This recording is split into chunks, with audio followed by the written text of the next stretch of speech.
யோவான் எழுதின சுவிசேஷ புஸ்தகம் 21ஆம் அதிகாரம் 15 முதல் 18 வரைக்கும் வாசிக்க கேட்கலாம். அவர்கள் போஜனம் பண்ணின பின்பு இயேசு சீமோன் பேதுருவை நோக்கி, யோனாவின் குமாரனாகிய சீமோனே, இவர்களிலும் அதிகமாய் நீ என்னிடத்தில் அன்பாய் இருக்கிறாயா என்றார். அதற்கு அவன், ஆம் ஆண்டவரே, உம்மை நேசிக்கிறேன் என்பதை நீர் அறிவீர் என்றான். அவர், என் ஆட்டுக்குட்டிகளை மேய்ப்பாயாக என்றார். இரண்டாம் தரம் அவர் அவனை நோக்கி, யோனாவின் குமாரனாகிய சீமோனே, நீ என்னிடத்தில் அன்பாய் இருக்கிறாயா என்றார். அதற்கு அவன், ஆம் ஆண்டவரே, உம்மை நேசிக்கிறேன் என்பதை நீர் அறிவீர் என்றான். அவர், என் ஆடுகளை மேய்ப்பாயாக என்றார். மூன்றாம் தரம் அவர் அவனை நோக்கி, யோனாவின் குமாரனாகிய சீமோனே, நீ என்னை நேசிக்கிறாயா என்றார். என்னை நேசிக்கிறாயா என்று அவர் மூன்றாம் தரம் தன்னை கேட்டபடியினாலே பேதுரு துக்கப்பட்டு, ஆண்டவரே, நீர் எல்லாவற்றையும் அறிந்திருக்கிறீர், நான் உம்மை நேசிக்கிறேன் என்பதையும் நீர் அறிவீர் என்றான். இயேசு, என் ஆடுகளை மேய்ப்பாயாக என்றார். நீ இள வயது உள்ளவனாய் இருந்தபோது உன்னை நீயே அறை கட்டி கொண்டு உனக்கு இஷ்டமான இடங்களில் நடந்து திரிந்தாய்.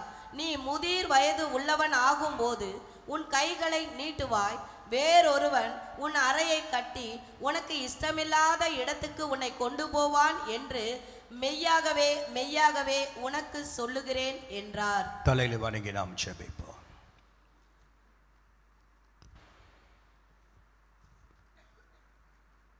சத்திய வேதம் பக்தரின் கீதம், சுத்தர்கள் போகும் பாதையின் தீபம், உத்தம மார்க்கம் காட்டும் சத்திய வேதம்.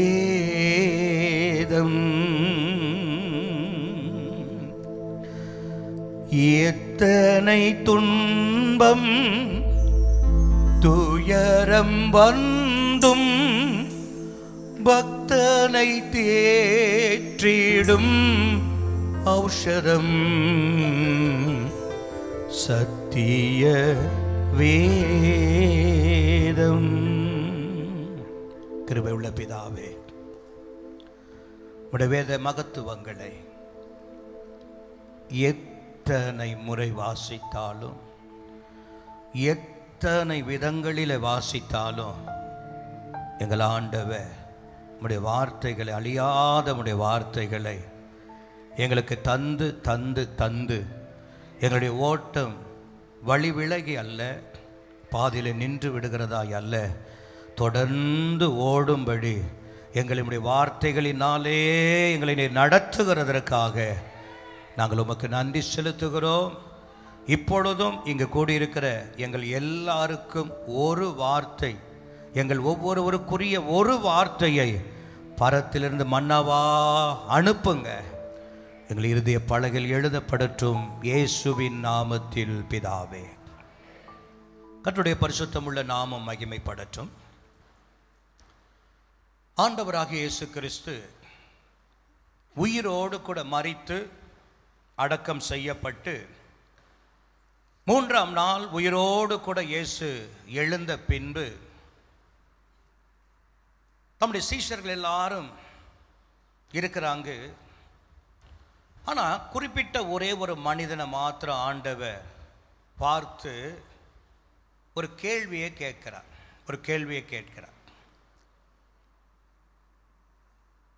அதுவும் ஒரே ஒரு முறை ஆண்டவர் கேள்வியை கேட்டுட்டு விடலாம். ஒரே ஒரு கேள்வியை, ஒரே வார்த்தையின் கேள்வியை திரும்ப திரும்ப திரும்ப 3 முறை ஆண்டவர் அவனை பார்த்து கேட்கிறார், பேதுருவை பார்த்து. முதலாவதாக அந்த கேள்வி என்ன? நீ அதிகமாய் நீ என்னிடத்தில் அன்பாய் இருக்கிறாயா? அன்பா இருக்கிறாயா? அவன் என்ன சொன்னான்? ஆம் ஆண்டவரே, நீர் அறிவீர். இரண்டாவதாக அதே மனிதனை, அடுத்த சீசன் அல்ல, அதே பேதுருவை பார்த்து இரண்டாம் விசை ஆண்டவர் கேட்கிறார், நீ என்னிடத்தில் அன்பா இருக்கிறாயா? அவன் என்ன சொன்னா? ஆம் ஆண்டவரே. படிங்க, ஆம் ஆண்டவரே, நீர் அறிவீர். மூன்றாவது கேள்வி மற்ற சீசனை பார்த்து அல்ல, அதே மனுஷனை பார்த்து மூன்றாவதும் ஒரு கேள்வி, நீ என்னை நேசிக்கிறாயா? முதல்ல அதிகமாய் நீ என்னிடத்தில் அன்பாய் இருக்கிறாயா? ஆம் என்று சொல்லுகிறார். இரண்டாவதாக என்னிடத்தில் அன்பாய் இருக்கிறாயா அப்படின்றாரு. அப்போ என்ன சொல்றான்?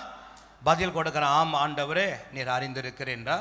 ஆனா மூணாவது முறை அதே கேள்வியைத்தான், நீ என்னை நேசிக்கிறியா அப்படின்னு ஆண்டவர் கேட்ட உடனே வேதம் என்ன சொல்லுதுன்னா, அவன் துக்கப்பட்டு. ஏன் இரண்டு முறை சொன்ன பதில மூன்றாம் முறை சொல்வதற்கு என்ன தயக்கம்? சொல்ல முடியுமா, முடியாதா? ரெண்டு முறை சொன்ன பதில மூன்றாவது முறை கேள்விக்கு என்ன செய்திருக்கலாம்? சொல்லியிருக்கலாம். ஆனா வேதத்தில் அந்த இடத்துல பார்த்தீங்கன்னா அவன் துக்கப்பட்டு அப்படி என்கிற ஒரு வார்த்தை பதிவு செய்யப்படுகிறதை நான் பார்க்கிறோம். அப்போ இவன் துக்கப்பட்டு என்று வருகிறபடியினால இதை நாம் சரியாய் அடையாளப்படுத்த வேண்டும் என்று சொன்னால், இந்த கேள்வியின் அல்லது இயேசுவுடைய இந்த கேள்வியை நாம் பூரணமாய் பரிபூரணமாய் புரிந்து கொள்ள வேண்டும் என்று சொன்னால், பேதுருவுடைய பழைய அனுபவங்களை நாம் நினைவு கூற வேண்டும். பேதுருவுடைய பழைய அனுபவங்களை நாம் நினைவு கூற வேண்டும். இந்த பேதுரு யார் அப்படின்னு நீங்க கேட்டீங்கன்னா, ஒரு மீன் பிடிக்கிற ஒரு தொழிலை சார்ந்தவன், மீன் பிடிக்கிற ஒரு தொழிலை சார்ந்த ஒரு மனிதன். அவனிடத்தில் படகு இருக்கிறது, அவனிடத்தில் வலைகள் இருக்கிறது. எனவே அந்த படகையும் அந்த வலையும் கொண்டு அவனோடு கூடிய அவன் இருக்கிற கூட்டாளிகளை, நண்பர்களை அழைத்து கொண்டு கடலுக்கு போய் மீன் பிடிக்கிறவன் திரும்ப மீனை கொண்டு வந்து கரையில் விற்று அதன் மூலம் குடும்பத்தை நடத்தி வந்தவன். இப்படி மீன் பிடிக்கிற ஒரு தொழிலை சார்ந்தவனாக இருந்தவன். முதல் இந்த பேதுரு இயேசுவை எங்கு சந்தித்தான் என்று கேட்டால், கடல் அருகே. எங்க சந்திச்சான் சொல்லுங்க பார்க்கலாம். எல்லாரும் கடைசி இருக்கிறவங்க வரைக்கும் நல்ல சத்தமா நீங்களும் பேசுங்க. எங்க சந்திச்சான்? முத இயேசுவை இந்த பேதுரு எங்க சந்திக்கிறான்? முதல் சந்திப்பு எங்கன்னா சொல்லுங்க பார்க்கலாம். கடல் அருகே. பேதுரு இயேசுவை பார்க்கிறான், இயேசு பேதுருவை பார்க்கிறான். இந்த இயேசு பேதுருவை பார்க்கிற அந்த நிலைமை, முத பேதுருவை இயேசு பார்க்கிறாரு, அந்த நிலைமை எப்படிப்பட்ட ஒரு நிலைமையா இருந்தது அப்படின்னு கேட்டீங்கன்னா, மிக மிக மோசமான ஒரு நிலைமையா இருந்தது பேதுருடைய வாழ்க்கையில். ஏன்னா இரவெல்லாம் பிரயாசப்படுகிறான், மீன் பிடிக்க போயிட்டான், வலையை கொண்டு போய் பல முறை மாறி மாறி வலையை எடுத்து போட்டு பார்க்கறான், ஒரு மீன் கூட மாட்டலை. அவன் வாழ்நாளில் இப்படி ஒரு நாளும் நடந்தது கிடையாது. இப்பொழுது மிகுந்த வேதனையோடு கலக்கத்தோடு அவனுடைய பிரயாசம் அவனுக்கு கை கொடுக்காமல் வெறுமையான ஒரு வலையை அவன் எடுத்துக்கொண்டு வருகிறான். அவன் வாழ்க்கையில் ஒரு பெரிய தோல்வியின் காலம், தோல்வியினுடைய நேரம் அது.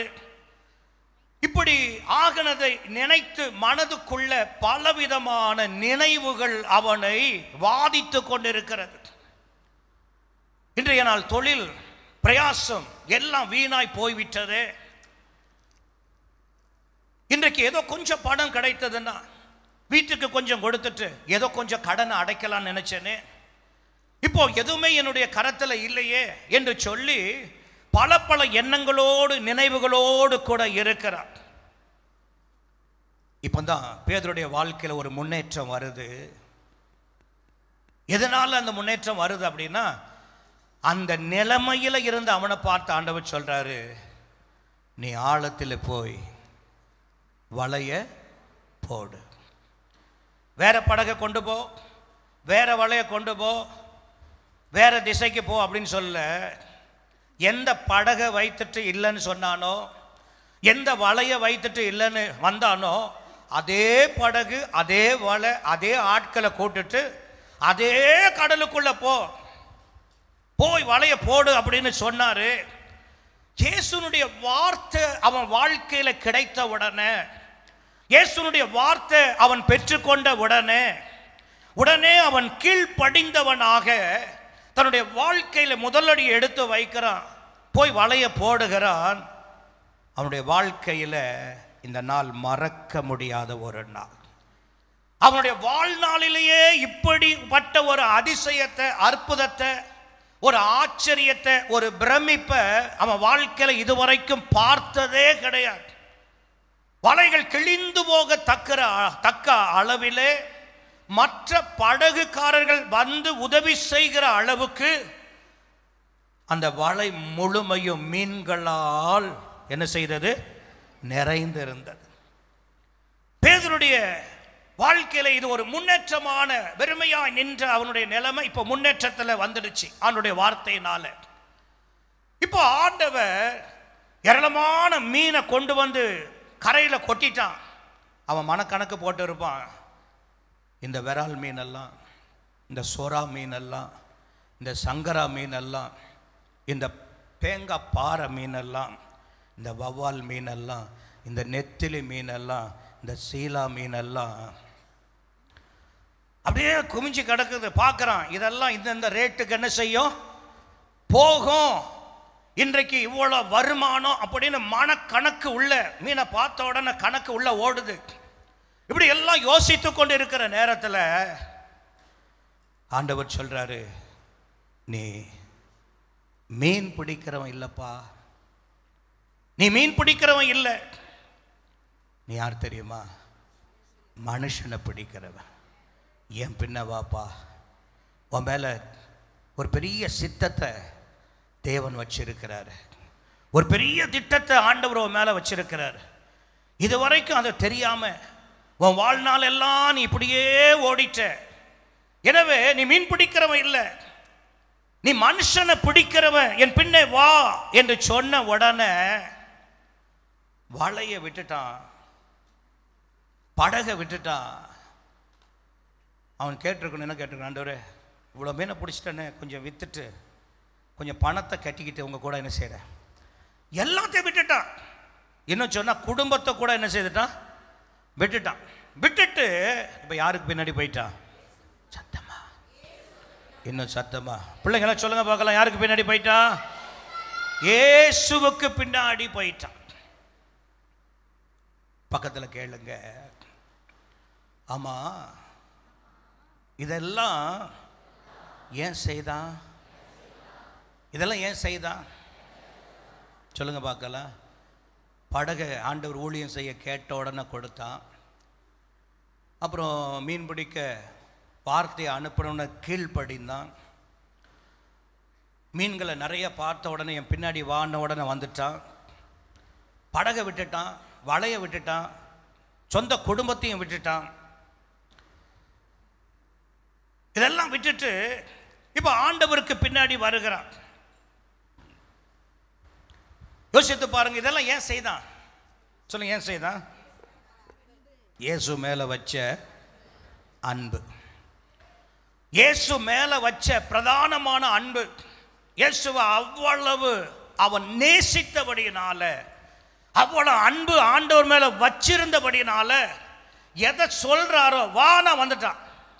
அருமையான கற்றோடியவர்களே, இந்த அன்புக்காக எல்லாவற்றையும் விட்டுட்டு இயேசுனுடைய அன்பை அவன் புரிந்தவனாக, அன்பு வைத்தவனாக வந்தான்.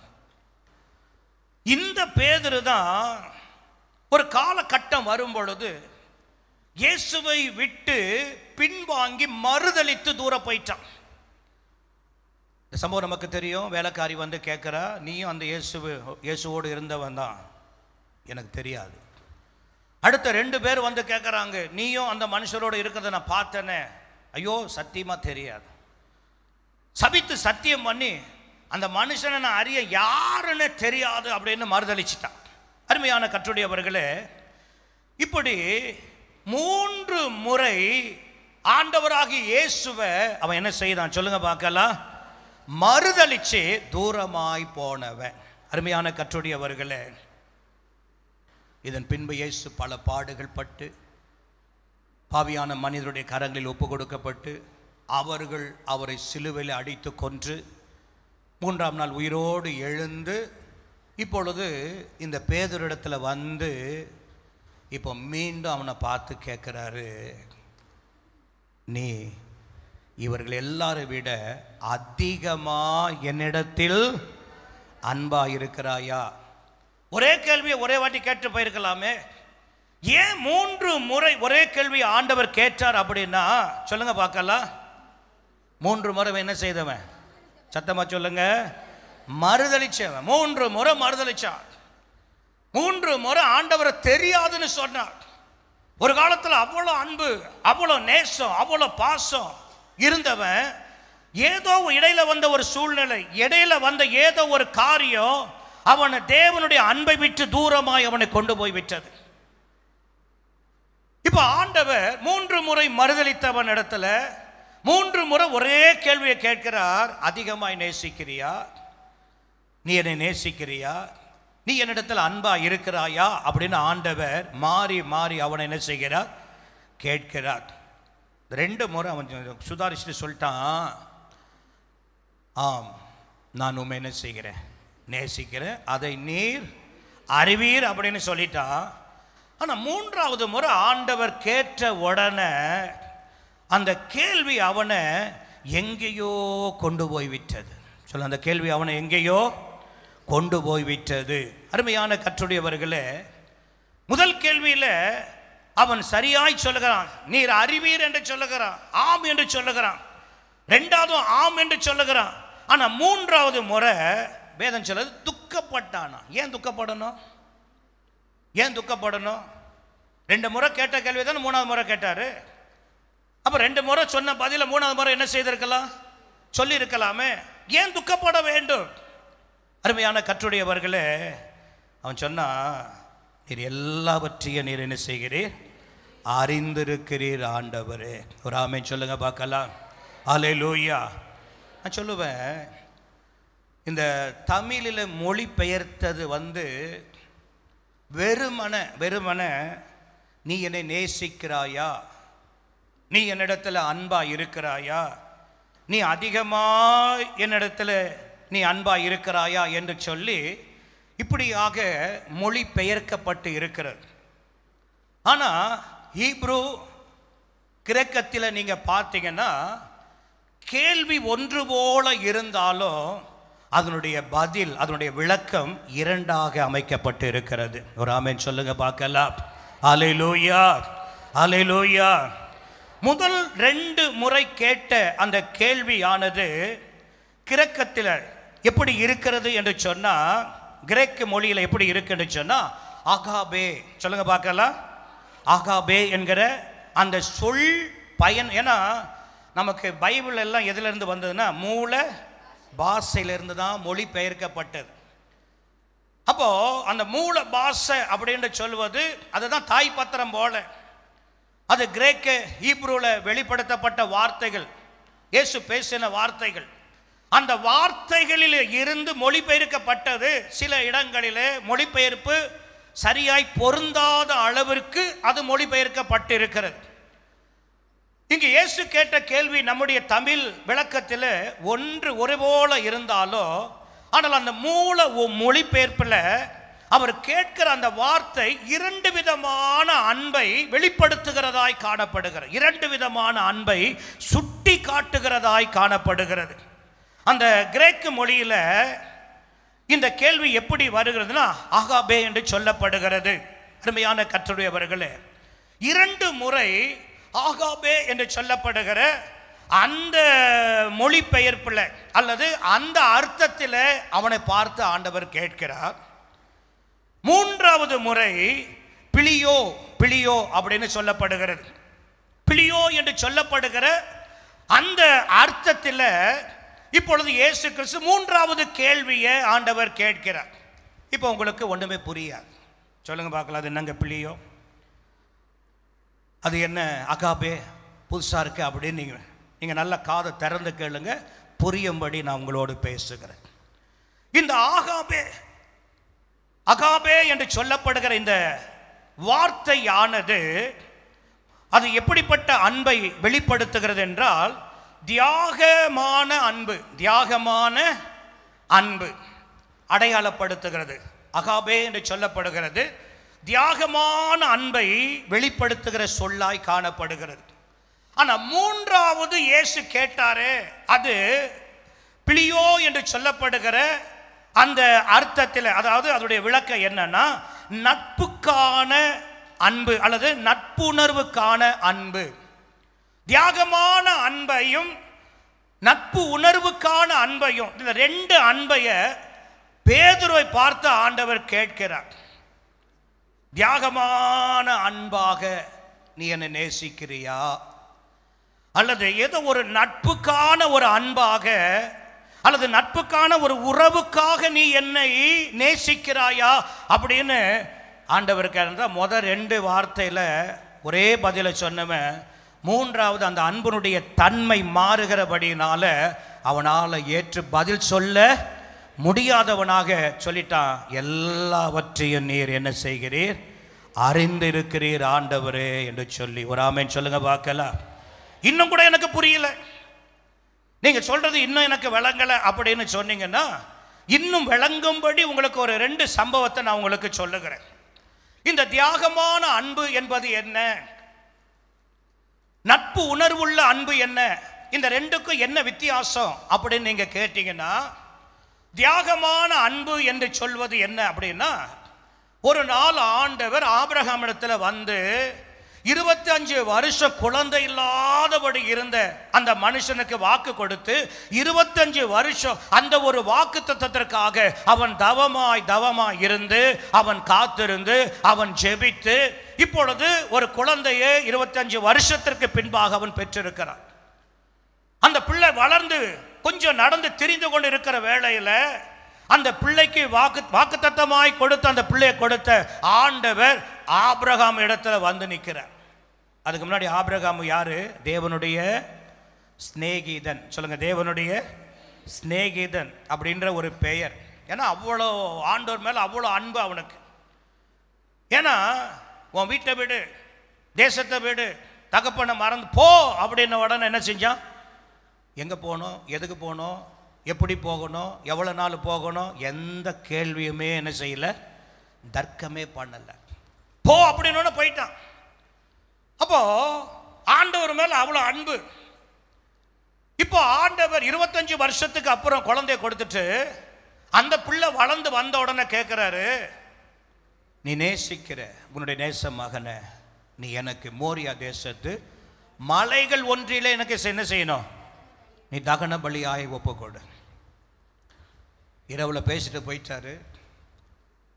பொழுது அதிக இருட்டோடு காலையில் எழுந்துட்டு பலிபீடம் கட்டுவதற்கான விறகுகள், அதற்குரிய ஆயத்தங்கள், கழுதைகள், வேலையாட்கள், தன்னுடைய பிள்ளை பலி கொடுக்க தன்னுடைய பிள்ளையே அழைத்து கொண்டு மோரியா தேசத்து மலையை நோக்கி போகிறான். 3வது நாளில் தான் அந்த மலையை பார்க்கிறான். அப்போ ஒவ்வொரு நாள் பிரயாணத்தில் அவனுடைய மன உளைச்சல் எப்படி இருந்திருக்கோ, 2வது நாள் கடந்து போகிறான், மலை ஏறிக்கிட்டே போகிறான். அப்போ அவனுடைய நிலைமை எப்படி இருந்திருக்கோ, 3வது நாளில் தான் போய் அந்த மலையை பார்க்குறான். பலிபீடத்தை கட்டி தன்னுடைய பிள்ளைய பலி கொடுப்பதற்காக கத்தியை எடுத்து என்ன செய்தான், ஓங்கினானா. ஆண்டவர் சொன்னா, ஆபிரகாமே உன் பிள்ளையின் மீது கையை போடாத. நல்ல கவனிங்க, இந்த அகாபே என்று சொல்லப்படுகிற அன்பு என்னன்னா, அது தியாகமான ஒரு அன்பு. அப்படின்னா எதையும் இழப்பதற்கு, எதையும் ஆண்டவருக்காய் செய்வதற்கு, எதையும் ஆண்டவருக்காக கொடுப்பதற்கான அன்பு, இது தியாகமான அன்பு. அதுக்கு அகாபே என்று பெயர். ஆனால் இந்த நட்பு உணர்வு என்கிற ஒரு அன்பு இருக்கு, அதனுடைய விளக்கம் என்ன அப்படின்னு கேட்டீங்கன்னா, தாவீது கோலியாத்தோடு யுத்தம் பண்ணி கோலியாத்தை ஜெயிக்கிறான். இப்போ கோலியாத்து அப்படியே மலை போல முகம் குப்புற விழுந்து கிடக்கிறான். அவனை திருப்ப கூட யாரால முடியாது? தாவீதால முடியாது. இப்போ இவன் கையில ஒண்ணுமே இல்லை. தாவீதுடைய பட்டயத்தை எடுத்து கோலியாத்துடைய பட்டயத்தை எடுத்து கோலியாத்துடைய தலையை என்ன செய்கிறான்? வெட்டுகிறான். வெட்டிட்டு இஸ்ரவேலுக்கு ஒரு பெரிய ரட்சிப்பை தாவீது ஒரு பொடியை வந்து செஞ்சிட்டான். செஞ்ச உடனே இஸ்ரவேல் எங்கும் அவனுடைய பெயர் பிரஸ்தாபம், கீர்த்தி பிரஸ்தாபம் ஆக்கப்படுகிறது. ராஜா முதற்கொண்டு அவன் யாருப்பா, அவன் யாரு இப்படி செஞ்சு யாருப்பா அது விசாரிக்கிறான். இப்படி விசாரணையின் முடிவு என்னன்னா, சவுல் தேசத்தினுடைய ராஜாவுடைய மகனான யோனத்தான் தாவீதுக்கு யாரா மாறிட்டான்? சிநேகிதனாய், நண்பனாய் மாறிட்டான். இவனுக்கும் அவனுக்கும் ஏணி வச்சா கூட சொல்லுங்க ஏட்டாது. இவன் யாரு? காட்டுல மேட்டுல பள்ளத்தாக்குல வனாந்தரத்துல ஆடுகளை மேய்ச்சிக்கிட்டு திரிஞ்சவன். ஆனா யோனத்தான் யாரு அப்படின்னா, அந்த தேசத்தையே ஆளுகிற ராஜாவுடைய சொந்த மகன். இவன் செஞ்ச காரியம் அவனுக்கு பிரமிப்பை உண்டாக்கினபடியினால இப்போ ரொம்ப சந்தோஷம். தாவீது மேல ஒரு விதமான லவ் அல்லது அன்பு அதிகமாயிற்று. அவன் என்ன செய்யறான் பாருங்க, தன்னுடைய பட்டயத்தை கொடுக்கறானா, தன்னுடைய ஈட்டியை கொடுக்கறான், தன்னுடைய வஸ்திரத்தை கொடுக்கறான். எல்லாவற்றையும் தாவீது கேட்கல, எல்லாவற்றையும் என்ன செய்கிறான்? கொடுத்தானா. 2 பேரும் என்ன பண்ணிக்கிட்டாங்க? உடன்படிக்கை பண்ணிக்கிட்டாங்களாம். ஒரு வசனத்தை காட்டுறேன்.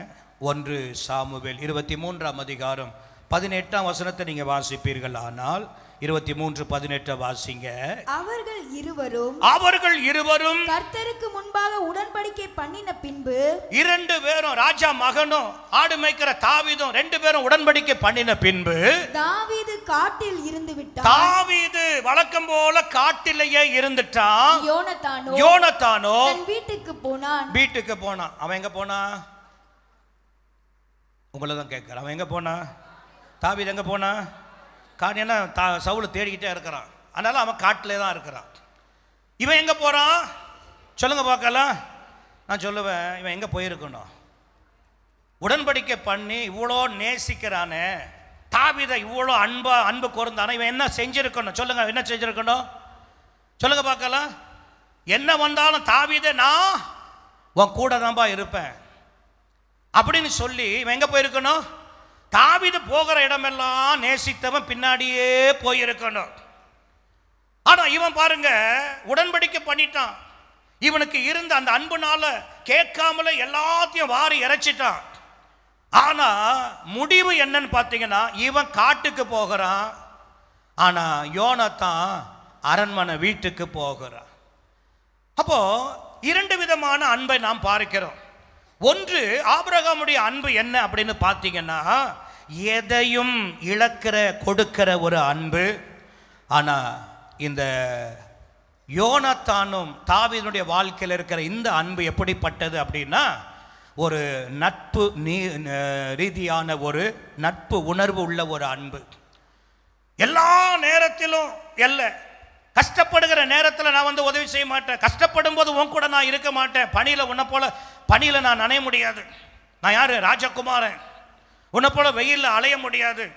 உன்னை போல அப்படிலாம் உட்காந்து எங்களால் காட்டில் இருக்கிற பழத்தை பறித்து சாப்பிட முடியாது. நான் அரண்மனையில் எனக்கு வேலை செஞ்சு கொடுக்க எவ்வளோ பேர் இருக்கிறாங்க.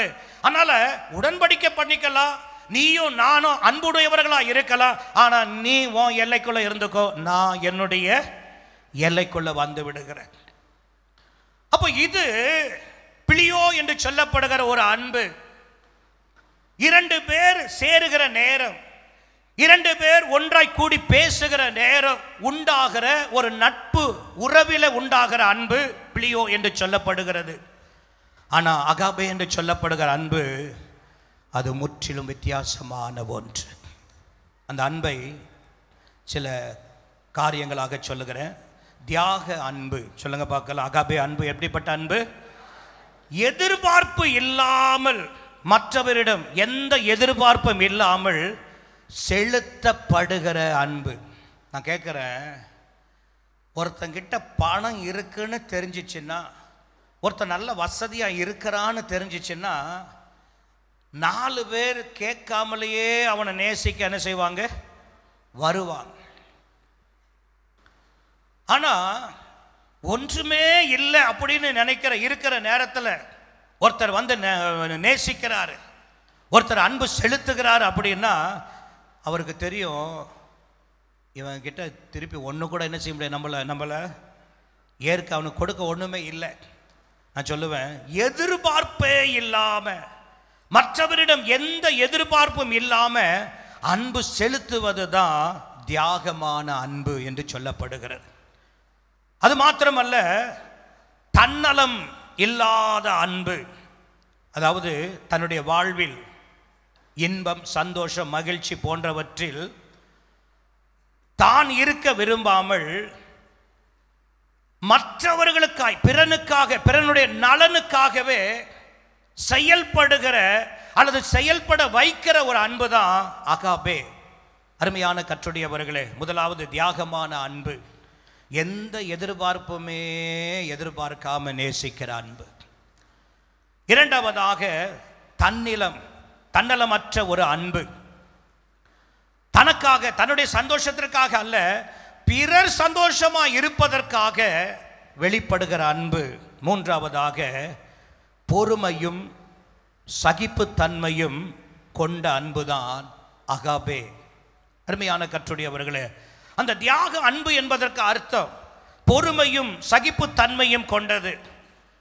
ஒவ்வொரு மனிதனுடைய வாழ்க்கையில பல தடைகளை நாம் காண்கின்றோம், பல இன்னல்களை நாம் காண்கிறோம், பல துன்பங்கள் நம்முடைய வாழ்க்கையில வருகிறது, பல நெருக்கங்கள் நம்முடைய வாழ்வில் வருகிறது, பல கஷ்டங்கள் நம்முடைய வாழ்க்கையில வருகிறது.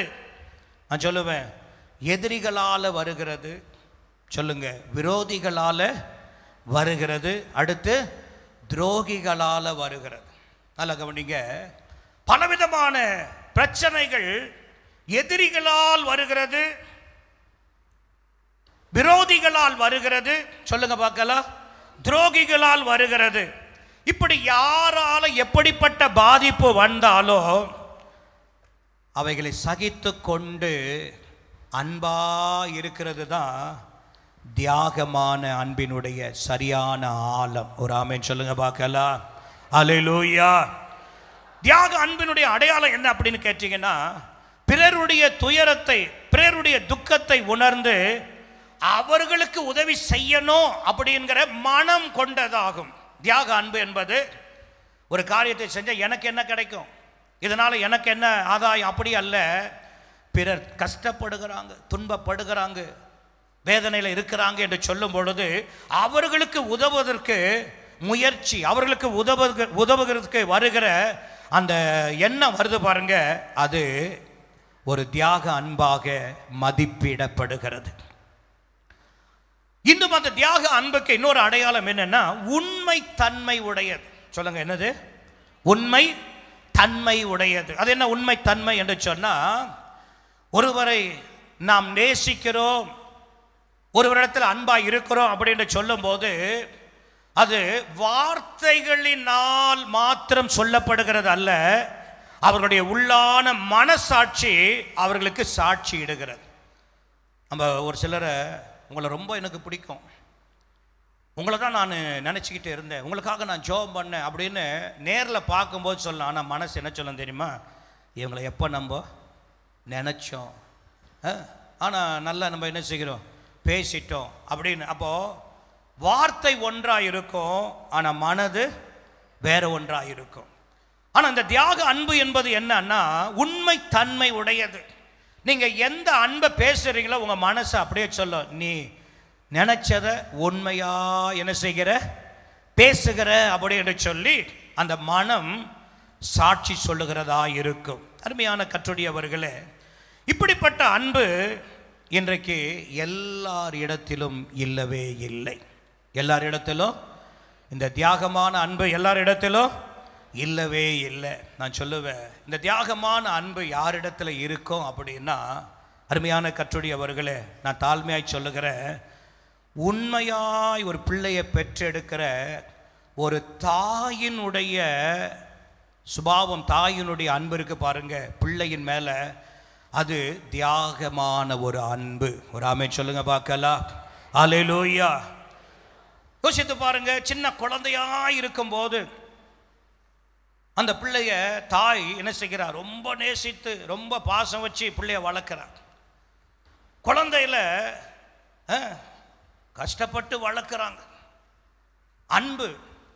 அந்த பிள்ளைய வளர்க்கிறதற்காக அந்த பிள்ளை நைட்டு தூங்கலைன்னா கூட அதை என்ன செய்வாங்க? இவ முழிச்சுக்கிட்டே பிள்ளைய என்ன செய்வா? தூங்காத பிள்ளைய இந்த தாய் என்ன செய்வான்னா அப்படியே பிள்ளைய மார்பில் போட்டுக்கிட்டு கையில் வைத்து கொண்டு அப்படியே நடந்து கொண்டு இரவெல்லாம் பிள்ளைய தூங்க வைக்க எவ்வளவோ என்னன்னா இது தாயினுடைய அன்பு. குழந்தை பருவம். இப்போ கொஞ்சம் கொஞ்சமாக பிள்ளை வளர்ந்துருச்சு, கொஞ்சம் வாலிப வயதில் வந்துருச்சுன்னு வைங்களேன். அன்னைக்கு குழந்தையா இருந்த அந்த பிள்ளை, அன்னைக்கு குழந்தையா இருந்து பார்த்த அதே தாயைத்தான் வாலிபர்களாய் வளர்ந்த பின்பு அதே தாயைத்தான் அதே பிள்ளைங்க பார்க்கும். ஆனால் இப்போ அந்த தாய் தாயா தெரியாத அந்த பிள்ளைங்களுக்கு யாரா தெரியும்? நாயை போல தெரியும். எப்போ பார்த்தாலும் கத்திட்டு இருக்கிறியே, எப்போ பார்த்தாலும் குலைச்சிக்கிட்டு இருக்கிறியே அப்படி என்பது போல என்ன செய்யும்? தாய்க்கு நேராகவே எதிர்த்து பேசுகிறதா இருந்தாலும், நீ இப்படி பேசிட்டல்ல, உனக்கு ஏன் நான் சாப்பாடு செய்யணும், உனக்கு ஏன் நான் துணி துவைக்கணும், உனக்கு ஏன் நான் கஷ்டப்படணும் அப்படின்னு எந்த தாயாவது இருக்கிறாளான்னு கேட்டு பாருங்க. அப்படி பேசுகிற பிள்ளைங்களை இந்த தாய் அந்த பிள்ளை இடத்துலேருந்து தனக்கு எந்த ஆதாயம் இல்லை, எந்த அன்பும் கிடைக்கலனாலும் அந்த தாய் என்ன பண்ணுறா அப்படின்னு பார்த்தீங்கன்னா, கடைசி அந்த வாழ்நாள் எல்லாம் அவன் பயங்கர குடிகாரனாக ஒரு காலத்தில் மாறிடுவான். எனக்கு எத்தனையோ பேரை நான் சம்பவத்தை சொல்ல முடியும்.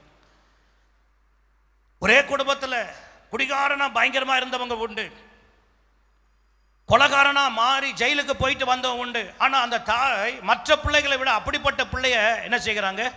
அதிகம் நேசிக்கிறாங்க. அவனால குடும்பத்திற்கு அவமானம், அவனால குடும்பத்தினுடைய உறவுகளுக்கு அவமானம், அந்த தெருவில் அவனால தலைகுனி என்ன வந்தாலும் அதை சகித்து தாங்கி அந்த பிள்ளைய திருந்த மாட்டானா அப்படின்னு நேசிக்கிறா. பார்த்தீங்களா?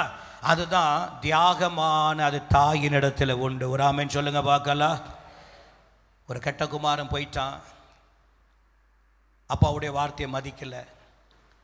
ஆனால் வேதம் என்ன சொல்லுது பாருங்க, போனவன் ஒன்றும் இல்லாமல் போயிட்டு திரும்பி வரும்போது முதல்ல அப்பாவை மகன் பார்த்தானா அல்லது அப்பா மகனை பார்த்தாரா? சொல்லுங்க பார்க்கலாம். அப்பா தான் மகனை பார்க்கிறார். எத்தனை வாரம் அவன் வெளியில போனா, எத்தனை மாசம் போயிருந்தான்னு தெரியாது. யோசித்து பாருங்க. ஆனா இந்த தகப்பனுடைய உள்ளத்தில் இருந்ததெல்லாம் என்னன்னா, இந்த வழியா தான் போனா, இந்த வழியா ஒரு நாள் என்ன செய்வான்? அது இன்றைக்கு இருக்காதா, இன்றைக்கு இருக்காதா, இன்னைக்கு வரமாட்டானா, இன்னைக்கு வரமாட்டானா அப்படின்னு ஒவ்வொரு நாளும் அவன் போன வழியவே பார்த்து கொண்டு இருந்ததுனால தான் அவன் தூரத்தில் வரும்போது போகும்போது கோட்டு ஷூட்டை போட்டுக்கிட்டு அப்படியே சூட்கேஸை தூக்கிட்டு கெத்தாக போயிருப்பான். ஆனால் வரும்போது காலில் ஷூ இல்லாமல், பெட்டி இல்லாமல், பரட்ட தலையோடு, எண்ணெய் பூசாமல், அழுக்கு வஸ்திரத்தோடு திரும்பி வந்திருப்பான். ஆனாலும் தூரத்தில் வர்றது என் மகன்தான் என்று சொல்லி தன்னுடைய வீட்டை விட்டு இறங்கி அவன் எதிர்கொண்டு ஓடி போய் அவனை கட்டி பிடித்து அவனுக்கு முத்தமிட்டானே. இதுதான் ஒரு தாய் தகப்பனுடைய தியாகமான அன்பு. இதுதான் அகாபே. ஒரு ஆமென் சொல்லுங்க பார்க்கலாம். ஹல்லேலூயா.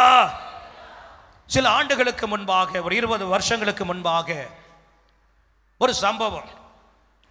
அந்த குடும்பத்தில் ஒரு 4 பிள்ளைங்க, 2 ஆண் பிள்ளைங்க, 2 பெண் பிள்ளைங்க. ஒரு மகா ஒரு பையனை விரும்பிட்டான். அது பெற்றோர்களுக்கு தெரியாது. கொஞ்சம் காலம் கடந்து ஒரு நாள் அந்த மகளை காணோம் அப்படின்னு உடனே தேடி அலைஞ்சாங்க. கடைசியில் போலீஸ் ஸ்டேஷனில் போய் கம்ப்ளைண்ட் கொடுத்தாங்க. அதுக்கு பின்பாக அந்த செய்தி ஊழியர்களுக்கும் கிடைத்தது.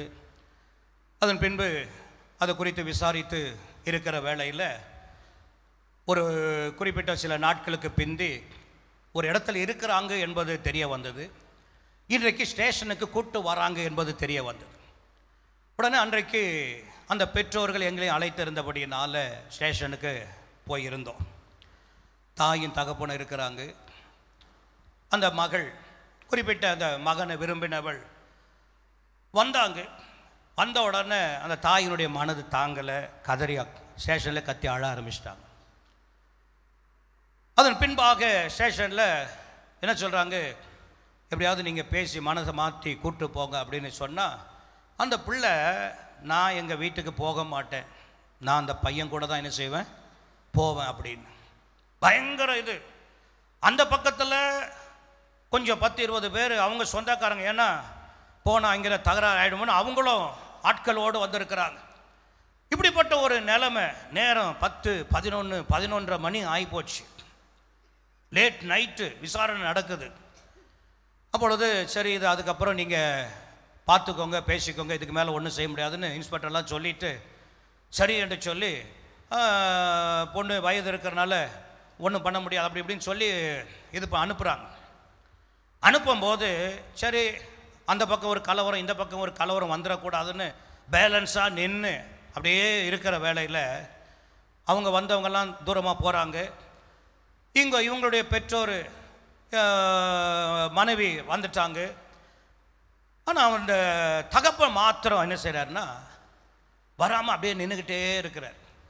அப்போ எனக்கு என்னென்னா, தனியாக போனால் இவரை பிடிச்சி அடிச்சுட்டு, இல்லை இவர் போய் அவங்கள அடிச்சுட்டு ஆத்திரத்தில் எதுனா பிரச்சனை ஆகிடுமே அப்படின்ட்டு நான் மெதுவாக போயிட்டு அவரை கேட்குறேன், பிரதர் ஏறுங்க, இதுக்கு மேலே என்ன பண்ண போகிறீங்க, ஏறுங்க அப்படின்னு. அவர் சொன்ன வார்த்தை இன்னைக்கும் என் காதில் தொனித்து கொண்டே இருக்கு. என்ன சொன்னார் தெரியுமா? பிள்ளை அப்பாவும் வேணாம் அம்மாவும் வேணான்னு சொல்கிறா, இத்தனை வருஷம் வளர்த்து அன்பு காட்டி வேணான்னு சொல்கிறா, எல்லாருக்கு முன்னாடியும் அறிக்கை செய்கிறா. ஆனால் அந்த அப்பா என்ன செய்தா தெரியுமா? கடைசியாக ஒரே ஒரு முறை என் மகளை பார்த்து பேசிட்டு நான் என்ன செய்கிறேன், வரேன். நான் வாலிபர்களுக்கு சொல்கிறேன், திரும்ப திரும்ப நான் சொல்கிறேன், ஒருவேளை உங்களுக்கு உங்கள் அப்பா அம்மா அன்பு காட்டாதது போல தெரியலாம், பாசம் வைக்காதது போல் உங்களுக்கு தெரியலாம். ஆனால் இந்த உலகத்தில் உங்கள் அப்பா அம்மாவை போல உங்களை தியாகமாய் நேசிக்க இந்த உலகத்தில் வேறு யாருமே இல்லை. முதலாவது ஆண்டவராகிய இயேசு கிறிஸ்து, ரெண்டாவது உங்கள் அப்பா அம்மாவை போல தியாகமாக நேசிக்க யாருமே கிடையாது.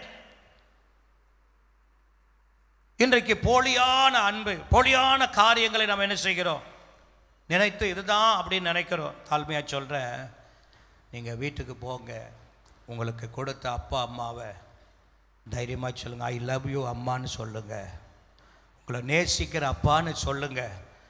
அருமையானவர்களே, நான் சொல்லுவேன், நீங்கள் அப்படி சொல்லுங்கள். நான் சொல்லுவேன், உலகத்தில் தியாக அன்பு யார் இடத்துல பார்க்கலன்னா, முதல்ல ஆண்டவராகிய இயேசு தன்னுடைய இரத்தத்தை தியாகமாய் கொடுத்து, ஜீவனை தியாகமாய் கொடுத்து உன்னை நேசித்தவர் ஆண்டவராகிய இயேசு கிறிஸ்து. இரண்டாவதாக, உன்னுடைய கண்களுக்கு முன்பாக வலம் வந்து கொண்டிருக்கிற உன்னுடைய பெற்றோர், உன்னுடைய பெற்றோர். உன் ஜீவிய காலம் முழுமையும் இதை நீ மறக்கவே மறக்காத. அருமையான கற்றுடையவர்களே, அது மாத்திரமல்ல, இரண்டாவதாக இந்த தியாக அன்புக்கு இன்னொரு உதாரணமாக ஒருத்தர் சொல்லணும்னா, நம்முடைய தேசத்திற்காக, நம்முடைய தேசத்தினுடைய கடைக்கோடியில், தேசத்தினுடைய எல்லையில் தேசத்தை பாதுகாக்கிற வீரர்களை நான் சொல்லுவேன். எங்கள் வேலை எங்கேயாவது ஒரு வேலை செஞ்சு சாப்பிட்டுட்டு போகலாம் இல்லையா, சொல்லுங்கள். டீ கடையில் வேலை செஞ்சு சாப்பிட்லாம், டிஃபன் கடையில் வேலை செஞ்சு செய்யலாம், இல்லை ஒரு கீரை வியாபாரம், இல்லை இளநீ வியாபாரம், ஏதாவது ஒரு வேலை செஞ்சு குடும்பம் நடத்தலாம். ஆனால் ஒரு இந்திய தேசம் அல்லது மற்ற எந்த தேசமானாலும் சரி, தேசத்தினுடைய எல்லையில் பார்த்தீங்கன்னா ஒரு தியாகமுடைய அன்பு உடையவங்க தான் தேசத்தினுடைய எல்லையில் இருப்பாங்க. பாருங்க, அவங்களுக்கும் அப்பா இருக்கும், அம்மா இருக்கும், அவங்க கூட பிறந்த சகோதர சகோதரிங்க இருப்பாங்க, அவனுக்கும் மனைவி பிள்ளைங்கன்னு இருப்பாங்க. ஆனா இத்தனத்தையும் வெறுத்து தன்னுடைய தேசத்தின் நலனுக்காக, தேசத்திற்காக எல்லாவற்றையும் புறக்கணித்துட்டு அவங்க போய் தனிமையாய் தேசத்தின் எல்லையில் இருக்கிறாங்க. அப்படின்னா ஏன், எதற்காகன்னா சொல்லுங்க, தன்னுடைய தேசத்தின் மீது தியாகம், தன்னுடைய வாழ்க்கையே தியாகமாய் கொடுத்து, என் உயிர் போனாலும் என் தேசத்தை நான் பாதுகாக்கணும், என் உயிர் போனாலும் என் தேச மக்களை காக்கணும். இதுதான் ஒரு தியாகமான அன்பு உடையது என்பதை நான் சொல்லுகிறேன் அருமையான கர்த்தருடையவர்களே. ஆனா அந்த தியாகமான இன்னொரு அன்பு என்னன்னா, மற்றவர்களுடைய நலனுக்காக தன்னுடைய விருப்பங்களை விட்டு கொடுப்பது. இவர்களுக்கு அதனால எந்த பிரயோஜனம் இருக்காது. ஆனா மற்றவர்களுடைய நன்மைக்காக, மற்றவருடைய நலனுக்காக தன்னுடைய விருப்பங்களை விட்டு கொடுக்கிறது ஆகும் இந்த தியாக அன்பு என்பது. இதைத்தான் ஆண்டவர் பேதுருவிடத்தில் கேட்கிறார். அகாபே என்ற அர்த்தத்தில் கேட்கிறார். கேட்ட உடனே 2 முறை அவன் சொல்லிட்டான், நீர் அறிவீர், நீர் அறிவீர். 3வது ஆண்டவர் கேட்கிறார். அது நட்பு உணர்வுக்கான ஒரு அன்பு. அருமையான கர்த்தருடையவர்களே, இந்த அன்பை நான் எப்படி சொல்லுகிறேன் அப்படின்னா, நீங்க ஒருவரிடத்துல அன்பா இருந்தீங்கன்னா அவங்க உங்களிடத்துல எப்படி இருப்பாங்க சொல்லுங்க.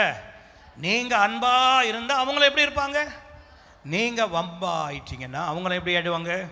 வம்பா ஆயிடுவாங்க. இது நட்பு உறவிலே வருகிற அன்பு, நட்பு உணர்வில் உண்டாகிற ஒரு அன்பு. நீ எப்படி இருக்கிறியோ அப்படி. ஒன்றும் இல்லை, இந்த கல்யாணத்தில் இவர் 1001 ரூபா மொய் எழுதுறாருன்னு வைங்களேன். அப்போ எழுதினவங்க வீட்டு கல்யாணத்தில் அவங்க வந்து எவ்வளோ எழுதுவாங்க? 1001 ரூபா எழுதுவாங்க. ஏன்னா அவங்க என்னன்னா, நமக்கு அவங்க எவ்வளோ எழுதுனாங்க? 1001 ரூபா எழுதுனாங்க. அதனால நம்மளும் 1001 ரூபா. இப்போ அவங்க அடுத்த ஒரு கல்யாணத்தில் அதை 101 ஆக்கிட்டாங்கன்னு வைங்கல, இவங்க 1001 எழுதுவாங்க சொல்லுங்க. அப்படிதாங்க எழுதுவோன்றவங்க கையை வைத்துங்க பார்க்கலாம். அப்போ என்ன செய்வாங்க? அப்போ என்னன்னா, அந்த பக்கத்தில் இருந்து எவ்வளோ நட்பு எனக்கு வருதோ அதே அளவை நான் என்ன செய்வேன்? இது நட்புக்கு உரிய ஒரு உறவு, அன்பு. ஆனால் ஆண்டவர் எதை கேட்டார்னா, நீ என்னிடத்துல தியாகமான அன்புடையவனா இருக்கிறியா? நான் உனக்காக எவ்வளோ தியாகமா, உனக்காக நான் எவ்வளோ காரியம் செய்திருக்கிறேன். அருமையான கர்த்தருடையவர்களே, நான் சொல்லுவேன், இந்த தியாக அன்பு எதையும் கொடுக்கும். தேவன் நம் மீது அன்பு வச்சாரா இல்லையா சொல்லுங்க. தேவன் நம் மீது அன்பு வச்சாரா இல்லையா? எப்படி சொல்றீங்க? அவர் அன்பு வச்சதுனால தான் அவருடைய ஒரே பேரான குமாரன் என்று பாராதபடி தன்னுடைய ஒரே குமாரனை தியாகமாய் நமக்கு என்ன செய்தாரு? கொடுத்தார். அதான் தியாக அன்பு. இயேசு நம் மீது அன்பு வைத்தாரா? எப்படி சொல்றீங்க? தன்னுடைய ஜீவனை தியாகமாய், தன்னுடைய ரத்தத்தை தியாகமாய் அவர் என்ன செய்தார்? கொடுத்தார். அப்போ இதைதான் ஆண்டவர் அவங்ககிட்ட கேட்கிறார். என்ன கேட்கிறாரு? 2 விதமான அர்த்தத்தில் தமிழில் ஒரே மாதிரி கேட்கப்பட்டு இருக்கானா, 2 விதத்தில் கேட்டனால தான் அவன் துக்கப்பட ஆரம்பிச்சிட்டான். தியாகமான அன்பா இருக்கிறியா? 2வதாக, அல்லது ஏதோ ஒரு நட்பு ரீதியில் என்னிடத்தில் அன்பு கூறுகிறவனா இருக்கிறாயா அப்படின்னு கேட்ட போது தான் அவன் துக்கப்படுகிறான். தியாகமான அன்பு. இந்த கால வேளையில் உங்களை பார்த்து நான் சொல்லுகிறேன், இன்றைக்கு பேதுருவை கேட்ட ஆண்டவர், உயிர்த்தெழுந்த ஆண்டவர், இன்று சபை நடுவில் முன் வரிசை தொடங்கி கடைசி வரைக்கும் உன்னை நேரடியாக பார்த்து கேட்கிறார், நீ என்னிடத்தில் அதிகமாக அன்பு கூறுகிறாயா? என்னை நேசிக்கிறாயா? இவர்கள் எல்லாரை விட நீ என்னிடத்தில் அதிக அன்பாய் இருக்கிறாயா? நீ என்னிடத்தில் அதிக அன்பாய் இருக்கிறாயா? அருமையான கர்த்தருடையவர்களே, நான் தாழ்மையாக சொல்லுகிறேன், 2 விதமான அன்பு. ஒன்று நட்பு ரீதியாய் வெளிப்படுகிற அன்பு. ஆனால் இன்னொன்று தியாகத்தின் மூலம் வெளிப்படுகிற அன்பு. ஒரு ஆமென் சொல்லுங்க பார்க்கலாம். சரி, 3 காரியத்தை ஒரு தலைப்பை கொடுத்துட்டு வேகமாக முடிக்க போகிறேன். இது வரைக்கும் நான் செய்திக்குள்ளே போகலை. நீங்கள் பயப்படாதீங்க. 1:10 இப்போ தான் செய்திக்குள்ளே போகிறான்னு கரெக்டாக 10 நிமிஷத்தில் முடிச்சிடுவேன். சொல்லுங்கள் கரெக்டாக. ஏன்னா திருவிருந்து ஆராதனை 10 நிமிஷம்தான். குறிப்பை மட்டும் உங்களுக்கு நான் சொல்லிவிடுவேன். உங்களுக்கு இப்போ புரிஞ்சிருக்கும். வாசிங்க. 3 குறிப்பை நான் உங்களுக்கு சொல்லி நான் முடிக்க விரும்புகிறேன். ஒரு ஆமென் சொல்லுங்க பார்க்கலாம். இன்றைய செய்திக்கு ஒரு தலைப்பு, ஏன் இப்படி ஒரு கேள்வி. சொல்லுங்க, ஏன் இப்படி ஒரு. இயேசு பேதுரு இடத்துல என்ன சொல்றாரு? 3 கேள்வி கேட்கிறாருல.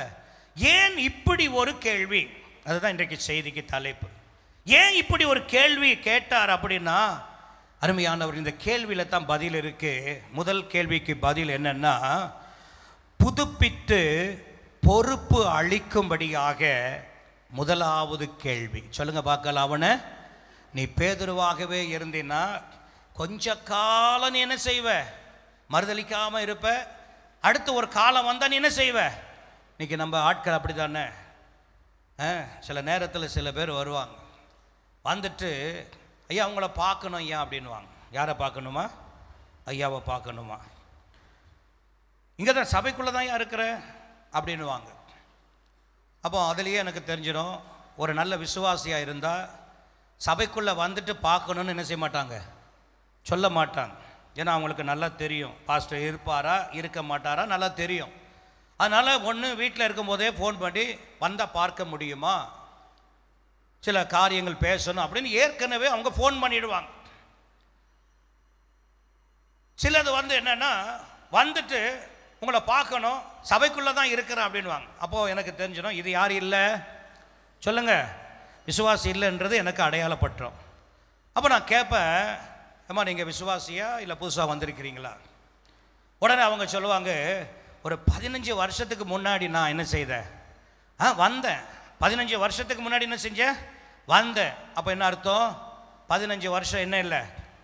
அப்போ பாருங்கள், கொஞ்ச காலம் நன்மைக்கு வர்றது, நன்மையை பெற்று கொஞ்சம் வாழ்கிறது, அதுக்கப்புறம் பிரச்சனை வந்தால் போயிடும், வசதி வந்தால் போயிடும். திருப்பி பிரச்சனை வந்துச்சுன்னா திருப்பி வரும்.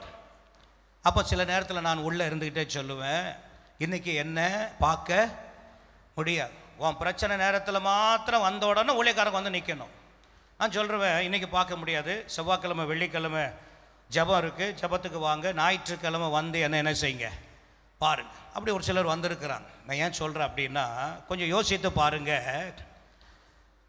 சில பேர் நன்மை பெற்று கொஞ்ச காலம் ஆவியில் அனலாக இருக்கும், திடீர்னு ஒரு சோதனை வந்துன்னா உடனே போயிடும். ஆனால் பேதுரு அப்படி போனவன் தான், பேதுரு அப்படி போனவன் தான். ஆனால் ஆண்டவர் அவனை புதுப்பிக்கிறதற்காகத்தான் இப்படி ஒரு கேள்வியை 3 முறை ஆண்டவர் ஒரே மனுஷனிடத்தில் கேட்டார். ஒரு ஆமென் சொல்லுங்க பார்க்கலாம். இந்த ஆராதனை வேளையில் கர்த்தர் உன்னோடு பேசி கொண்டிருக்கிறார். ஒருவேளை ஆதி அன்பில் உன்னதங்களில் இருந்த நீ, ஆதி அன்பில் தேவனுக்காய் பிரகாசித்த நீ, தேவனோடு உறவாடின நீ, தேவனை அதிக நேசித்த நீ, ஒருவேளை ஏதோ ஒரு வசதினாலேயோ ஏதோ ஒரு பிரச்சனைனாலேயோ, ஒருவேளை தேவனை விட்டு, ஒருவேளை பேதுரு மறுதலித்து போனது போல, தூரத்தில் பின் சென்றது போல ஒருவேளை நீ போயிருப்பாயானால், கர்த்தர் உன்னை அப்படியே விட்டுவிட விரும்பவில்லை. மீண்டும் உனக்கு ஒரு தருணத்தை ஆண்டவர் வைத்திருக்கிறார். எனவே தான் ஆண்டவர் பேதுருவிடத்தில் அந்த 3 கேள்வியிலேயே அவன் புரிஞ்சிட்டான். கேள்வியிலேயே 2 கேள்வியில் அது என்னன்னா, அவனை புதுப்பித்து அவனுக்கு பொறுப்பு அளிக்க வேண்டும் அப்படின்னு சொல்லி தான் ஆண்டவர் அவனுக்கு அப்போஸ்தலன் என்கிற ஒரு பட்டத்தை ஆண்டவர் கொடுத்தார். ஒரு ஆமென் சொல்லுங்க பார்க்கலாம். அருமையானவர்களே, நான் சொல்லுவேன், ஆண்டவருடைய கேள்வியில் ஒரு மனிதனை உருவாக்கியது. அருமையான கர்த்தருடையவர்களே, சில நேரங்களில் நாம் சிலரை உருவாக்கணும்னு நினச்சி உருவாக்க முயற்சித்த முடியலன்னா நம்ம என்ன செய்வோன்னா அவங்கள விட்டுடுவோம். சொல்லுங்கள் பார்க்கலாம், அவங்கள என்ன செய்வோம்? விட்டுடுவோம். நம்ம ஜப வீட்டில் ஒரு தம்பி ஜேம்ஸ்ன்னு இருந்தான். அவனுக்கு கிடைச்ச மாமனாரை போல் இந்த உலகத்தில் யாருக்குமே கிடைச்சிருக்கா? சொல்லுங்கள் பார்க்கலாம். அவனுக்கு கிடைச்ச மாமனாரை போல் இந்த உலகத்தில் யாருக்குமே கிடச்சிருக்காது. தன்னுடைய பொண்ணையும் கல்யாணம் பண்ணி கொடுத்துட்டு அவன் தொழிலுக்கு ஒரு ஆட்டோ வாங்கி கொடுத்தா 4 நாள் ஓட்டுவான். அடுத்து ஓட்டி சம்பாதிச்சு நல்லா தண்ணியை போட்டு தலை கீழே ஆட்டோக்கு கீழே கிடக்கும், காலெல்லாம் ஆட்டோக்குள்ளே கிடக்கும். எங்கேயாவது படுத்து கிடப்பான். யாராவது பார்த்து சொல்லுவாங்க, உடனே டிரைவரை பிடிச்சி அந்த ஆட்டோ கொண்டு வந்து சர்ச்சில் விட்டுருவார். விட்டுட்டு ஒரு 4 நாள் அப்படியே இருப்பான். அப்புறம் நான் அவரை பார்த்து சொன்னேன், அவன் தான் சரியாக ரட்சிக்கப்படாமல் இப்படி இருக்கிறான். இல்லை பாஸ்டர், அவன் ரட்சிக்கப்படுவான் பாஸ்டர் அப்படின்னு சொல்லிவிட்டு, இந்த ஒரு ஆட்டோவோடு விட்டுருங்க, திருப்பி எதுவும் செய்யாதீங்க அப்படின்னு சொன்னால் எனக்கு தெரியாமல் 14 ஆட்டோ வாங்கி கொடுத்தார். சொல்லுங்கள், எத்தனை ஆட்டோ சொல்லுங்கள்? 14 ஆட்டோ. மாமா இனிமேல் நான் ஒழுங்காக இருப்பேன், 3 வாரம் கோயிலுக்கு வருவான் மாமா கூட. உடனே இவர் வந்து மனம் திரும்பிட்டான்னு நினச்சிருவார். உடனே புதுப்பேட்டையில் போயிட்டு ஒரு செகண்ட் ஹேண்ட் ஆட்டோவாவது வாங்கி கொடுத்துருவார். அதனால தான் சொன்னேன், அவனுக்கு கிடைச்சது போல் உலகத்தில் யாருக்குமே இப்படி ஒரு மாமனார் என்ன செய்திருக்க மாட்டார், கிடைச்சிருக்கவே மாட்டார். கடைசியில் பார்த்தீங்கன்னா ஒரு நாள் மொதல் ஆட்டோ என் பேரில் தான் அவர் எடுத்தார். ஏன்னா அவன் மருமகன் பேரில் கூட என்ன இல்லை, நம்பிக்கை இல்லை. அதனால் என் பேரில் அந்த ஆட்டோ எடுத்தார். கடைசியில் பார்த்தா என் பேரில் இருக்கிற ஆட்டோவை அவன் புதுப்பேட்டையில் விற்க போயிட்டான் மார்வாடிக்கிட்ட. அங்கேருந்து என் நம்பருக்கு ஃபோன் வருது, இதுபோல் உங்கள் ஆட்டோவை டிரைவர்கிட்ட கொடுத்து விட்ருக்கீங்க, டிரைவரு வந்து ரேட் பேசுகிறாருன்னா. அடப்பாவி, நான் எங்கள் டிரைவர் அனுப்பிச்சேன்ட்டு உடனே அவங்க மாமனாருக்கு ஃபோன் பண்ணி உடனே அட்ரஸை சொல்லி போய் ஆட்டோவை கொண்டு வாங்க. இது போல் பல இது. கடைசியில் மாமனாரும் இறந்துட்டார். மனைவி சொல்லிட்டா, நீ சபைக்கு ஒழுங்காக வந்து பாஸ்டர் சொல்லணும், இவன் ஒழுங்காக திருந்திட்டான் அப்படின்னா நீ வீட்டுக்கு வரணும், இல்லைன்னா என் வீட்டுக்கு என்ன செய்யக்கூடாது, வரக்கூடாது அப்படின்னு ஒரே மகள். கடைசியில் பார்த்தீங்கன்னா அப்படியே பயபக்தியாக வருவான். உடனே நான் சொன்னேன், ஒழுங்காக இருறா அப்படின்னு சொல்லி அவனை இருக்க வச்சு ஒரு 2 பேண்ட்டு 2 ஷர்ட்டு புதுசாக எடுக்க சொல்லி பரட்டை தலையை வச்சுட்டு வெளியவே குடிச்சிட்டு சுற்றிட்டு கிடக்கிறவன் வருவான். சரி, நான் அவனுக்கு 2 பேண்ட்டு ஷர்ட்டை எடுக்க வச்சு அதுக்கப்புறம் டெய்லர் கடையில் தைக்க சொல்லி, அந்த டெய்லருக்கு தைக்க கூலியை கொடுக்கும்போது கூட பயமாக இருக்கும், இதை எடுத்துகிட்டு ஓடிடுவானா என்னவான்னு. கடைசியில் வாங்கிட்டு வருவான். கடைசியில் பார்த்தீங்கன்னா அப்படியே இங்கே சபைக்குள்ளேயே இருப்பான். கேட்டெல்லாம் திறந்து விடுவான். அப்படியே கொஞ்சம் வாட்ச்மேன் வேலை போல் ஆட்டோ ஓட்டுற இதுலேயும் இருந்தான். ஒரு நாள் மெதுவாக வந்து ஒரு சின்ன பிட்டு ஒன்று போட்டான். பாஸ்டர், நான் ஒழுங்காக தானே இருக்கிறேன், எனக்கு ஒன்று செய்யுங்க, என் மனைவிக்கிட்ட பேசணும், எனக்கு ஒரு சின்ன செல்ஃபோன் என்ன செய்யுங்க வாங்கி கொடுங்கண்ணா.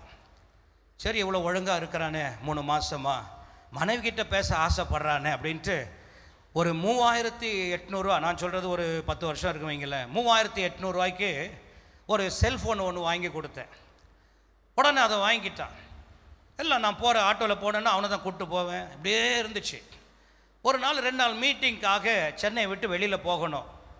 அப்போ நைட்டு நிற்கிறேன், 10:30 மணிக்கு நான் காரில் வெளியில் கிளம்புறேன். அவனை பார்த்து சொல்கிறேன், எப்பா நீ தான் பார்த்துக்கணும், நான் 2 நாள் இல்லை, நீ தான் சபையை பார்த்துக்கணும், என்ன நடக்குதுன்னு அப்படி இப்படின்னு அவனை பொறுப்பை கொடுக்குற மாதிரி கொடுத்துட்டு நான் முன்னாடி போனால் என் பின்னாடியே வெளியே போயிட்டான். எனக்கு தெரியாது.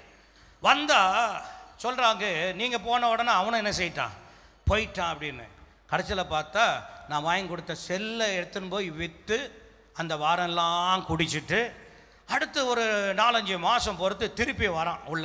சொல்லுங்கள், திருப்பி வரான். வந்த உடனே அதே டைலாக்கு, இனிமேல் இந்த ஒரு முறை பாருங்கள், இனிமேல் நான் சபை விட்டு என்ன செய்ய மாட்டேன், வெளியே போவே மாட்டேன், இந்த ஒரு முறை மாத்திரம் என்னை பாருங்கள், நான் வெளியில் போய் கஷ்டப்பட்டுட்டேன், நீங்கள் என்னை நல்லா வச்சுருந்தீங்க அப்படி இப்படின்னா. நமக்கும் சரி திரும்பவும், ஏன்னா மாமனார் இறந்துட்டார். சரி, அவர் சொன்னார் எப்படியாவது ரட்சிக்கப்படுவான்னு. ஒருவேளை அந்த ரட்சிப்புக்கு இன்றைக்கி தான் நேரமோன்ட்டு திரும்பவும் முடிய வெட்டுறா, திரும்பவும் ட்ரெஸ் எடுத்து கொடுத்து திரும்ப உட்கார வச்சா 4 மாதம் இருந்துட்டு, அப்போ சீகன் இங்கே வேலைமா ஸ்கூலில் படிக்கிறான், ஆட்டோவில் போய் கூட்டு வாடான்னு அனுப்புனா சீகன் வந்து சொல்கிறான், அவரை கிட்ட நிற்க வச்சு கொஞ்சம் பேசி பாருங்க அப்படின்னா. என்னன்னு பார்த்தா ஃபுல்லாக தண்ணி போட்டுட்டு. அப்போ நான் தண்ணி போட்டு இருக்கிறத பார்த்தோன்னே சபைக்குள்ளே நான் கேட்டேன், இங்கே வாப்பா அப்படின்னு. எப்போவுமே கிட்ட வந்து பேசுகிறவன் அந்த டிஸ்டன்ஸை அப்படியே நின்று பேசுகிறான். உடனே புரிஞ்சுக்கிட்டேன் என்ன பண்ணியிருக்கிற அப்படின்னு. ஒன்றும் பண்ணலையே அப்படின்னா. கடைசியில் அவன் போயிட்டான். யோசித்து பாருங்க, திருப்பியும் வந்தான், ஆனால் திருப்பி நான் என்ன செய்யலை சொல்லுங்க. அப்போ யோசிங்க, 2 முறை பார்த்துட்டு 3வது வாரம் நம்ம விட்டுறோம். ஆனால் இயேசுனுடைய அன்பு அப்படி அல்ல. அவன் பின்மாற்றத்தில் போனாலும் அந்த திரும்பி வந்தபோது அவனை புதுப்பிச்சு புதிய பொறுப்பை கொடுத்து அவனை வைக்கணும். புதிய ஏற்பாட்டு திருச்சபைகளுக்கும் அவன் கருவியாய் பயன்படணும்னு புதிய பொறுப்பை கொடுத்து கர்த்தர் அவனை ஏற்படுத்தினான். ஒரு ஆமென் சொல்லுங்க பார்க்கலாம். எனவே நான் சொல்ல, ஏன் இப்படி ஒரு கேள்வி கேட்டாருன்னா, அவனை புதுப்பிச்சு பொறுப்பு அளிப்பதற்காக. 2வதாக, தியாகமான அன்பு பேதுருவுக்கு ஒரு ஊந்து சக்தியாக மாறுவதற்காக இந்த கேள்வி ஏன் கேட்டாருன்னா, இந்த கேள்வியில தான் அவனுக்கு இப்போ ஒரு தெளிவே வந்துருச்சு. நான் இப்படித்தான் இருந்தேன், ஆனால் ஆண்டவர் என்னை பார்த்து இப்படி கேட்குறாரே அப்படின்னு அந்த கேள்வியில் அந்த தியாகமான அன்பை அவன் புரிந்தவனாக, அந்த அன்புக்கு அவன் முழுமையும் கட்டுப்பட்டவனாக, ஒரு சக்தியை பெற்றவனாய், ஒரு வல்லமையை பெற்றவனாய் வாழ்க்கையில் முன்னேற ஆரம்பித்தான். ஒரு ஆமென் சொல்லுங்க பார்க்கலாம். அவனுடைய மரண நேரம் வந்த பொழுது இயேசுவை போலவே சிலுவையில் அடிக்க நினைத்த போது அவன் சொன்னானா, என்னை தலைக்கீழாய் அடித்து சாவடிங்க, ஏன்னா என் இயேசுவை போல என்னை அடிக்காதீங்க அப்படின்னு சொல்லி. அப்போ பாருங்க, இவ்வளவு அன்னைக்கு ஒரு பெண்ணுக்கு பயந்து ஓடனவன், ஆனால் இன்னைக்கு இவ்வளோ பெரிய ஒரு சக்தி உடையவனாய், இவ்வளவு துணிச்சல் தைரியம் உடையவனா அப்படின்னா, அன்னைக்கு அவர் கேட்ட அந்த ஒரே ஒரு கேள்விதான்.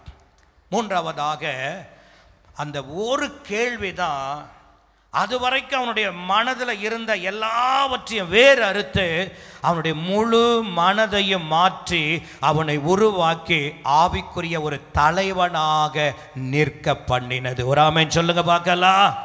அவனுடைய மனதில் ஓடிக்கொண்டிருந்த பலவிதமான எண்ணங்கள், யோசனைகள் எல்லாவற்றையும் ஆண்டவர் வேறு அறுத்து அவனை ஆவிக்குரிய ஒரு தலைவனாய் கர்த்தர் மாற்றினார். 4வதாக, அந்த ஒரு கேள்விதான் அவனுடைய வாழ்க்கையின் மாற்றத்திற்கான ஒரு நல்ல வாய்ப்பாக கர்த்தர் மாற்றினார். ஒரு ஆமென் சொல்லுங்க பார்க்கலாம். அல்லேலூயா. அவன் தவறினால் கூட ஒரு புதிய வாழ்க்கை ஆரம்பிக்க முடியும் என்பதை ஒரே ஒரு கேள்வியின் மூலம் ஆண்டவர் மாற்றினார். ஒரு ஆமென் சொல்லுங்க பார்க்கலாம். அருமையான கர்த்தருடையவர்களே, இன்றைக்கும் அந்த இயேசு நம் நடுவில் இருக்கிறார். இன்றைக்கும் உன்னை பார்த்து கேட்கிறார், எல்லாரை விட நீ என்னிடத்தில் அன்பாய் இருக்கிறாயா? நீ அவர் மேலே வைத்திருக்கிற அன்பு தியாகமான அன்பா, அல்லது ஏதோ ஒரு நட்பு ரீதியான ஏதோ ஒரு நன்மையை பெறுவதற்காக ஏதோ ஒரு காரியத்திற்கு மாத்திரம் தேவனை நேசிக்கிறாயா? நான் சொல்லுவேன், உன்னுடைய அன்பு தியாகமுள்ள எதையும், தியாக அன்பு எதையும் ஆண்டவருக்காக செய்ய தன்னை அர்ப்பணிக்க. நம்ம எல்லாரும் எழுந்து நிற்கலாம். நம்ம எல்லாரும் எழுந்து நிற்கலாம். சொன்னது போல முடிச்சேன்னா சரி, எல்லாரும் எழுந்து நிற்கலாம். நான் சொல்றது நல்லா கவனிங்க. நான் சொல்லும் போது தான் ஒவ்வொருத்தர் வெளியில் போகணும். சின்ன பிள்ளைங்களாம் அது வரைக்கும் யாரும் வெளியில் போகக்கூடாது. இது ஒரு இடைவேளை நேரம் இல்லை. மனம் போல் போயிட்டு மனம் போல் அப்படியே மெதுவாக வர்றதில்லை. பயபக்திக்குரிய ஒரு நேரம். எல்லாம் அப்படி எழுந்து நிற்போம். ஆண்டவர் பேதுருவை பார்த்து கேட்கிறார்,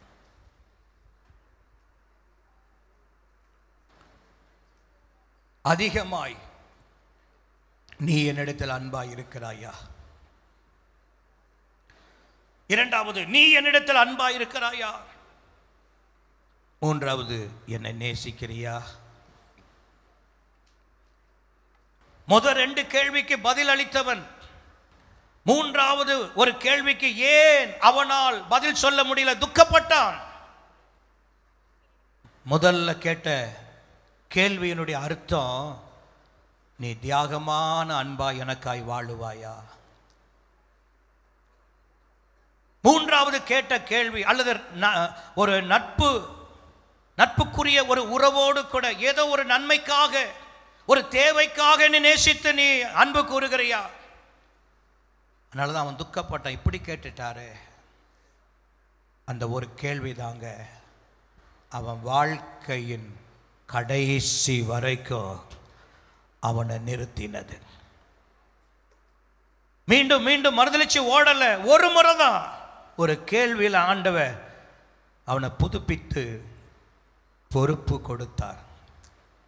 இரண்டாவது தியாகமான அந்த அன்புடைய அர்த்தம் பேதுருவுக்கு முன்னேறி போக செய்து ஒரு ஊந்தும் சக்தியாக மாறினது அந்த கேள்வி. இனி இப்படி தடுமாறி வாழ மாட்டேன், இனிமேல் இப்படித்தான் வாழுவேன் என்கிற ஒரு ஊந்து சக்தியை உண்டாக்கினது. மூன்றாவது அந்த கேள்வி அவன் மனதையே மாற்றி ஒரு ஆவிக்குரிய தலைவனாய் அவனை மாற்றினது. புதிய ஏற்பாட்டின் காலங்களில் ஒரு பிரசங்கத்தில் 3000, ஒரு பிரசங்கத்தில் 5000 தெருவில் நடந்து போனா அவனுடைய நிழல் படாதா என்கிற வியாதிஸ்தர்கள் ஏராளம். ஆண்டவருடைய நாமத்தில் சப்பானியை எழுப்பி நடக்க வைக்கிறார், மரித்தவர்களை உயிரோடு எழுப்புகிறார். இதெல்லாம் எப்படி நடந்தது? ஒரு கேள்வி அவன் மனதை மாற்ற செய்து ஒரு ஆவிக்குரிய தலைவனாய் ஜொலிக்க பண்ணினது.